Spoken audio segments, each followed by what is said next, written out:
देखिए, हमें पूरी तरह से ईरान के साथ खड़ा होना चाहिए। ईरान हमारा पुराना मित्र है। ईरान से हमारे व्यापारिक रिश्ते हैं। ईरान के साथ हमारे सांस्कृतिक रिश्ते हैं। ईरान की जो जड़ें हैं वो हिंदुस्तान से हैं।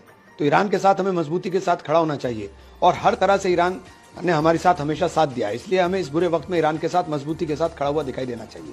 लेकिन जो बात आप कह रहे हैं ना, जो टेलीफोनिक बातचीत में नरेंद्र मोदी ने ईरान के राष्ट्रपति से कहा, उसमें क्या फर्क है? नरेंद्र मोदी ने कहा कि शांति डायलॉग कूटनीति के जरिए शांति, डायलॉग, कूटनीति, ये सारी चीजें, ईरान ने हमला नहीं किया है।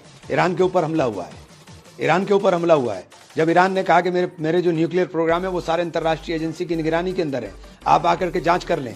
उसने जांच भी कराने की बात करी, उसके बाद भी उसके ऊपर हमला किया जा रहा है। तो ये पूरी तरीके से दादागिरी है और अगर कोई दादागिरी करने का काम करता है तो उस दादागिरी के खिलाफ सबको एकजुटता के साथ जवाब देना चाहिए। इस बीच जब देख रहे हैं जिस तरीके से ईरान से भारतीय नागरिक, भारतीय छात्र सुरक्षित वापस आ रहे हैं, उसके लिए मोदी ने ईरान को धन्यवाद कहा है कि इस दौर में ईरान ने भारत को वो सुविधा मुहैया कराया ताकि हमारे नागरिक। ईरान ने तो हमेशा हमारा साथ दिया है, बुरे वक्त में हमेशा साथ रहा है।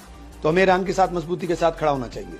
लेकिन रिपोर्ट ये भी आ रही है कि पाकिस्तान जो है वो अमेरिका को, ऐसी रिपोर्ट मिडिल ईस्ट से है कि एयर स्पेस दिया पाकिस्तान। अगर ये बात सच है, क्योंकि पाकिस्तान से आप कुछ भी उम्मीद कर सकते हैं, पाकिस्तान किसी का दोस्त नहीं है।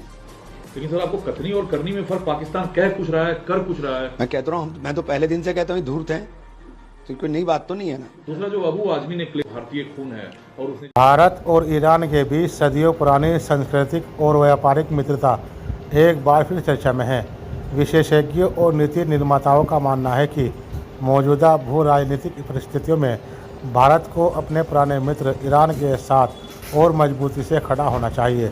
दोनों देशों के बीच गहरे ऐतिहासिक, सांस्कृतिक और आर्थिक रिश्ते न केवल विपक्षी सहभागिता को बढ़ावा देते हैं बल्कि क्षेत्रीय स्थिति में भी महत्वपूर्ण भूमिका निभाते हैं। ईरान और भारत के बीच सांस्कृतिक रिश्ते प्राचीन काल से चले आ रहे हैं। फारसी भाषा और संस्कृति का भारत पर गहरा प्रभाव है, जो मुगलकालीन वास्तुकला, संहिता और कला में देखा जा सकता है।